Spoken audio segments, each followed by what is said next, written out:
Allahumma salli wa sallim. Allahumma salli wa sallim wa zid wa an'im wa tafaddal wa barik bi jalalika wa kamalika wa ahsani ibadika wa ashrafi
الفاتحة بأن الله يرشد ثوابها إلى روح سيدنا رسول الله محمد بن عبد الله صلى الله عليه وسلم وآله وأزواجه وذرياته وأصحابه أجمعين والتابعين وتابع التابعين بإحسان إلى يوم الدين ثم إلى أرواح مؤلفي هذه الكتب المباركة ومشايخهم ومشايخ أشياخهم ووالديهم ومن عمر هذا المجلس المبارك ومشايخنا ومشايخ أشياخنا وأجدادنا وجداتنا وأقربائنا وذرياتنا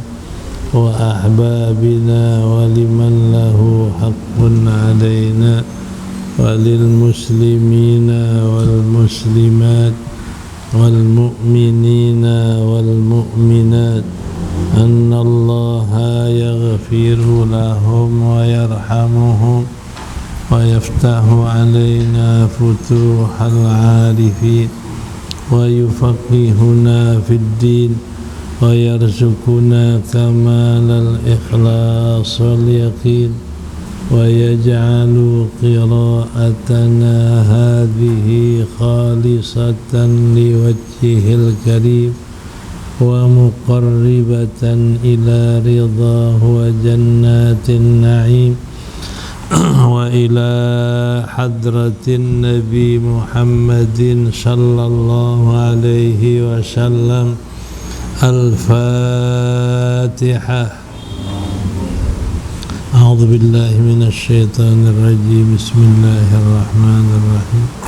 الحمد لله رب العالمين الرحمن الرحيم مالك يوم الدين إياك نعبد وإياك نستعين اهدنا الصراط المستقيم صراط الذين أنعمت عليهم غير المغضوب عليهم ولا الضالين. رب اغفر لي آمين. بسم الله الرحمن الرحيم. الحمد لله رب العالمين والصلاة والسلام على سيدنا محمد أشرف الأنبياء والمرسلين وعلى آله وصحبه أجمعين. أما بعد فقد قال المصنف رحمه الله تعالى وغفر له ولوالديه ولمشايخه آمين. وعن معاذ بن أنس رضي الله عنه أن النبي صلى الله عليه وسلم قال من كظم غيظا وهو قادر على أن ينفذه دعاه الله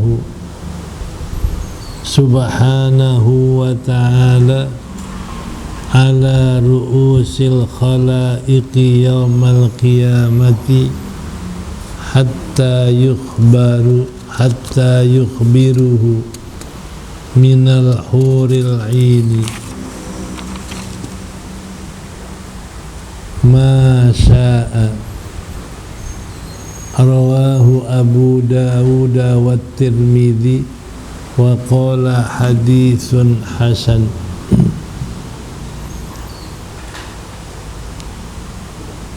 An Mu'adz, dari Mu'adz bin Anas radhiyallahu anhu, bahwasanya Nabi sallallahu alaihi wasallam bersabda, man kadhama, siapa yang menahan ghaidhan, kemarahannya, wa huwa qadirun, padahal dia kuasa, ala ayyun fidahu, untuk melakukan, untuk melaksanakan akan kemarahannya itu, da'ahullahu, niscaya Allah panggil dia di hadapan makhluk-makhluk pada hari kiamat, hatta yukhayyirahu, sehingga memilih akan dia, minal huril ain, daripada bidadari, masya'a, yang dia kehendaki. Rawahu Abu Dawud, meriwayatkan hadis ini oleh Abu Daud, dan mengatakan, dan Tirmidzi, wa qala, dan berkata Tirmidzi, hadisun hasan, ini hadis hasan. Hadis ini menunjukkan buahnya sabar, faedahnya sabar. Kalau orang sabar bisa menahan marah dan emosi, padahal dia bisa lampiaskan marahnya. bisa melaksanakan emosinya, tapi karena dia sabar, dia tahan. Contoh, dia dalam pihak yang benar di jalan Allah, tiba-tiba dia disalahkan, tiba-tiba dia dicela, tiba-tiba dia dikatakan sesuatu omongan yang memancing marah dia. Tapi begitu dia marah, dia nggak lampiaskan marahnya, dia tahan marahnya.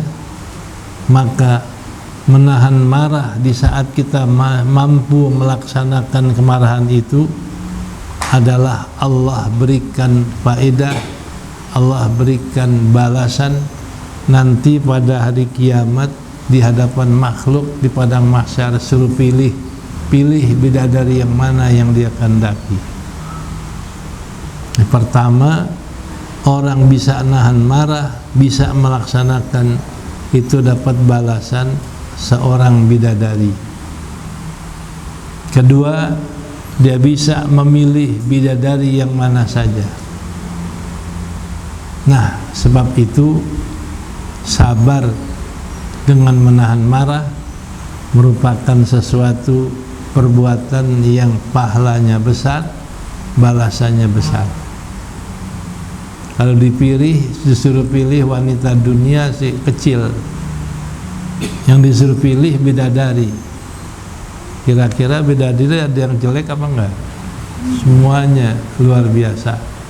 Lam yatmishunna insun wala jan.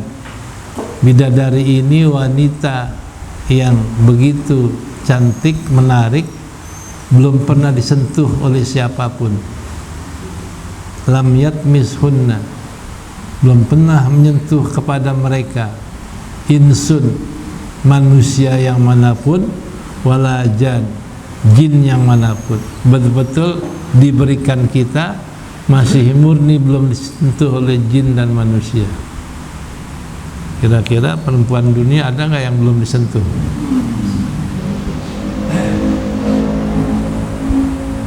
Dia lahir aja udah diciumin mulu sama mamanya, diciumin sama bapaknya, sama keluarganya. Udah berapa kali sentuh? Belum lagi dia besar, disentuh, dipegang. Jadi begitu kita dapat, itu udah bekas sentuhan orang. Tapi kalau bidadari lam yatmishunna insun wala jan, belum pernah disentuh mereka oleh manusia dan jin yang manapun. Masih murni, yang mula menyentuh suaminya.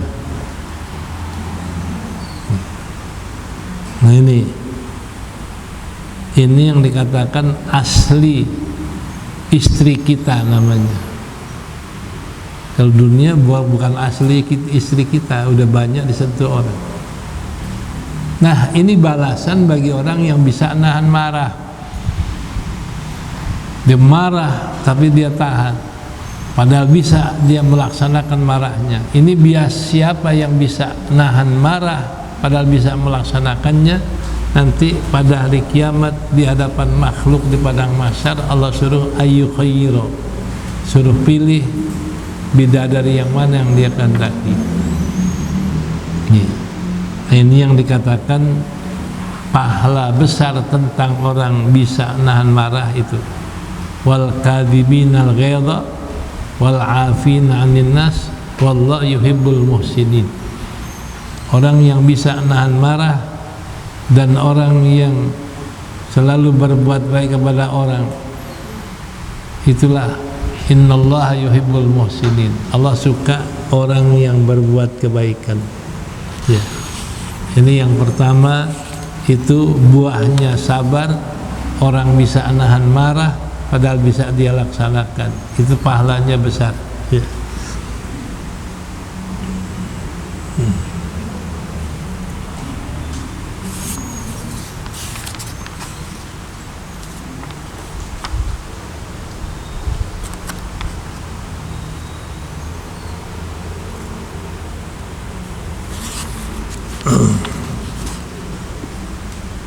Wa an Abi Hurairah radhiyallahu anhu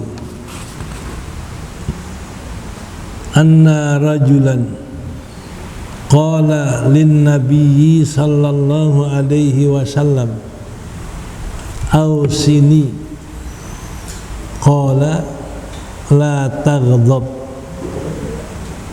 faraddada miraran qala la taghdab rawahul Bukhari.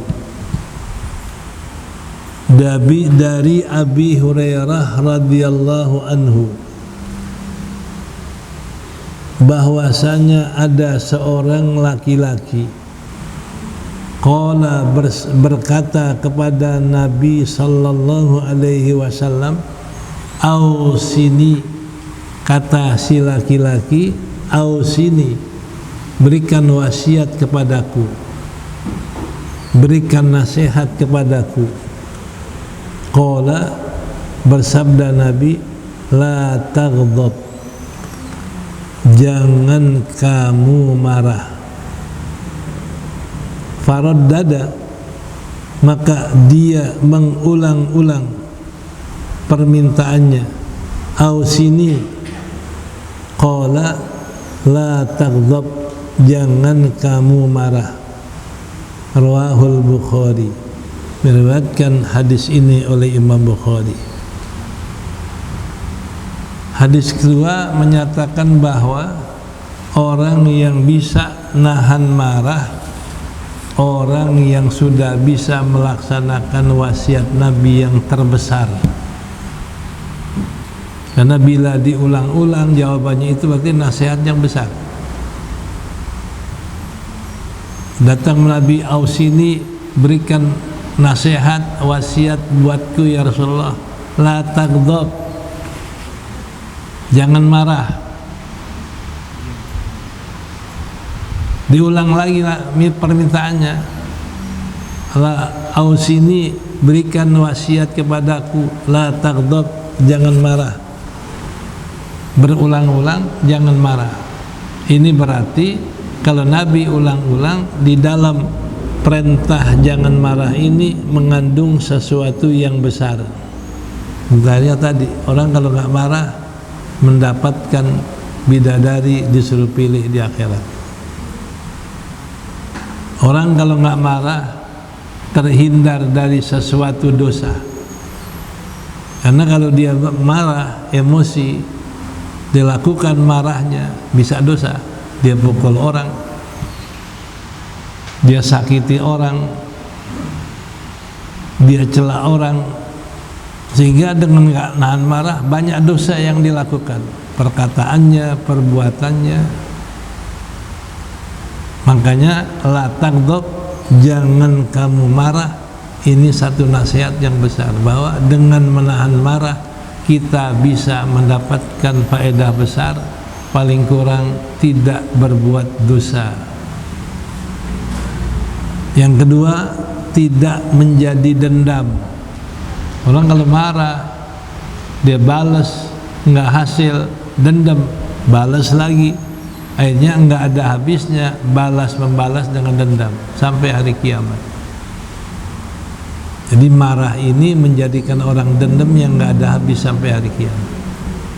Makanya pesan Nabi, wasiatkan saya jangan marah, wasiatkan saya jangan marah, berkali-kali miraran, wasiatkan saya jangan marah. Nah, berarti dalam kata-kata jangan marah ini mengandung sesuatu yang besar. Sebab orang kalau nggak marah tidak melakukan dosa, tidak menjadi dendam, tidak menjadikan permusuhan. Nah, jadilah dia orang yang selalu memaafkan kepada orang. Kalau orang punya sifat tidak marah, makanya Nabi pesannya la taghdab, ya, jangan kamu marah. Ya. Yang ketiga, an Abi Hurairah radhiyallahu anhu, qala Rasulullah sallallahu alaihi wasallam, ma yazalul bala'u bil mu'mini wal mu'minati fi nafsihi wa waladihi wa malihi hatta yalqallaha ta'ala wa ma alaihi khati'atun. Rawahu Tirmidzi wa qala haditsun hasan. Dan dari Abi Hurairah radhiyallahu anhu, berkata Abu Hurairah, qala, bersabda Rasulullah sallallahu alaihi wasallam, ma yazalul bala'u, senantiasa bala itu, bil mu'mini wal mu'minati, menimpa terhadap mukmin laki-laki dan perempuan, fi nafsihi, pada dirinya, wa waladihi, pada anaknya, wa malihi, dan pada hartanya, hatta yalqallah, sehingga ia mendapati Allah, sehingga ia menjumpai Allah. Wa ma alaihi khati'atun, padahal tidak ada atasnya dosa sedikit pun, dosa satu pun. Rawahu Tirmidzi, meriwayatkan Tirmidzi, dan berkata Tirmidzi, hadis yang hasan.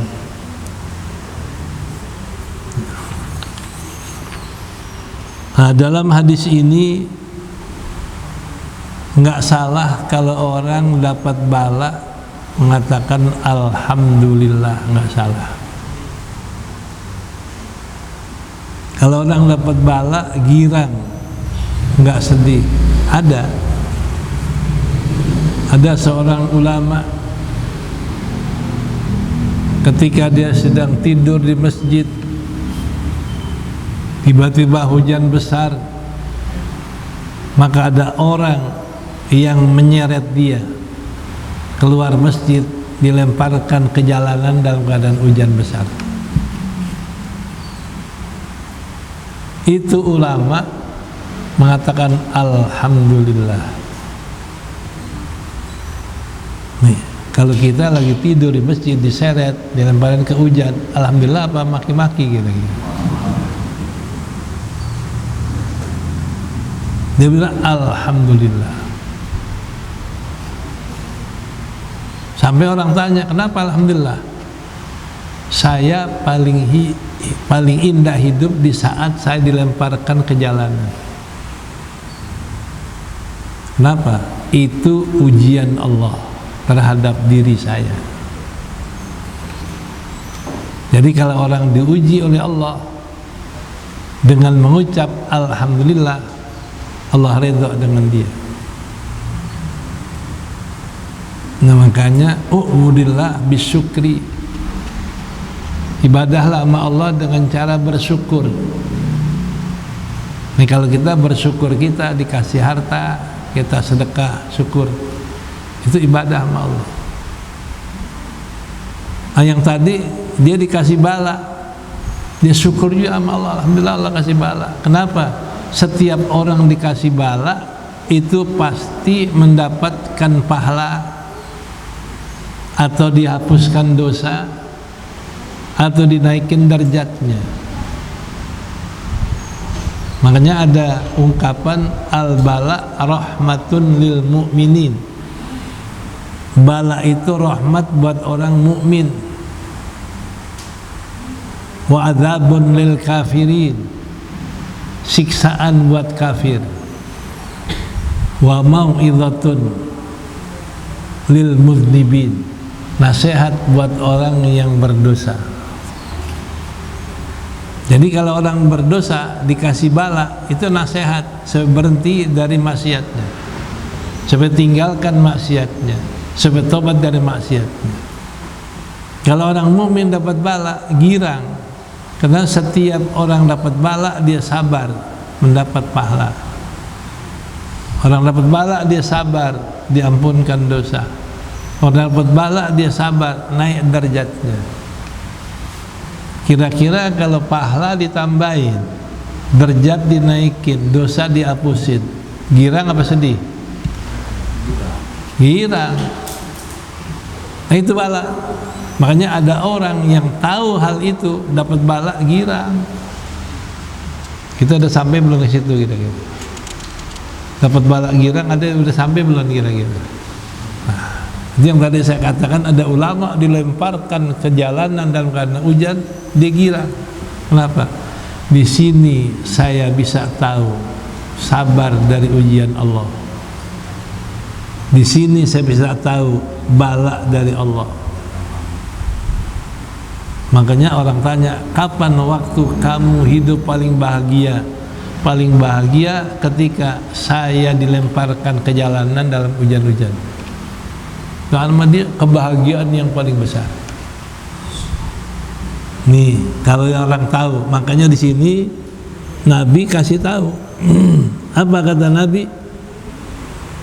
Dari Abi Hurairah radhiyallahu anhu berkata, bersabda Rasulullah SAW, ma yazalul bala'u lil mu'min, senantiasa bala menimpa orang mukmin laki-laki dan perempuan pada ujian bala dirinya, bala bagi anaknya, bala bagi hartanya. Sampai kapan? Hatta yalqallah, sampai dia menghadap Allah. Sampai mati bala nggak berhenti. Tapi wa ma alaihi khati'atun, dalam keadaan dia sudah nggak punya dosa lagi. Bala terhadap dirinya dia sabar, hapus dosanya. Bala terhadap hartanya dia sabar, hapus dosanya. Bala terhadap anaknya dia sabar, hapus dosanya. Bala terhadap apa yang terjadi dalam dirinya dia sabar. Semua bala dia sabar, itu ngapusin dosa. Sampai berhenti bala, begitu dia ngadep Allah dalam keadaan dosanya udah habis karena sabar dalam bala. Nah, ini yang dikatakan kalau orang ngerti dapat bala girang, karena dengan bala dihapuskan dosa. Nah, inilah faedah orang sabar, dengan bala menghapuskan dosa kita, bahkan naikkan derajat kita. Ini hadis yang menyatakan anjuran kepada kita untuk sabar kalau dapat bala. Artinya sabar apa? Habsun nafsi, menahan diri untuk tidak mengeluh dapat bala, untuk tidak putus asa dalam bala,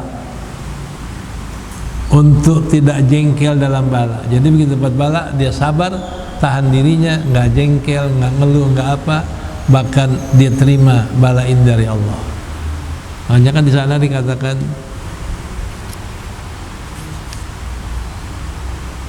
inna lillahi wa inna ilaihi raji'un. Kenapa? Kalau kita musibah, kalau sabar, kebalasnya kan tadi luar biasa. Jengkel, gimana sih lo beribadah, sholat, itu kata Nabi nggak dapat. In radiya nalat thawab, wa in lam yarda lam yanalith thawab. Kalau dia redha dapat pahala, dia redha Allah redha, dia nggak redha Allah nggak redha. Bahkan kalau nggak redha dengan ketentuan Allah, ada ungkapan yang lebih kita takut, man lam yarda biqada'i falyatlub robban siwa'i. Yang nggak ridho dengan bala saya, dengan ketentuan saya, silahkan cari Tuhan yang lain. Jadi Allah nggak akuin dia sebagai hambanya, cari Tuhan yang lain deh. Nih. Makanya dengan ketentuan Allah kita wajib nerima, wajib sabar. Kalau nggak sabar itu akibatnya. Nah, kalau kita sabar ya tadi, dapat bala kita sabar, dapat bala kita sabar, sampai kita meninggal baru berhenti balanya, tapi dosanya udah habis. Kalau Allah cinta hambanya, dia uji hambanya. Itu kalau diuji sepanjang hidup, berhenti dia meninggal, itu berarti hamba yang Allah cinta. Tapi kalau umpama disenangin terus, jabatannya nggak jatuh-jatuh, bahkan dibelain sampai terus, kekayaannya makin banyak, segala banyak, itu menunjukkan Allah nggak cinta, karena namanya istidraj. Bahasa orang main layang dia apa? Diulur. Layangan makin tinggi diulur. Kalau masih ada benangnya diulur. Kalau benangnya habis, bukan dilepas, disepit. Nah begitu kalau orang diulur Allah, kalau sudah waktunya binasa, dibinasakan. Tapi di saat dikasih pangkat, dikasih harta, dikasih sehat, dikasih mewah, diulur terus.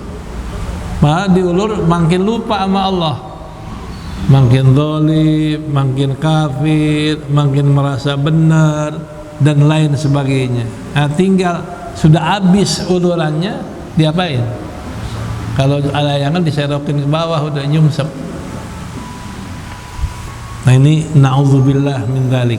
Makanya mudah-mudahan kita ini menjadi orang yang sabar mendapatkan ujian Allah dengan ikhlas, ya. Wallahu a'lam bissawab. Wa an Ibni Abbas radhiyallahu anhu, wallahu a'lam bissawab.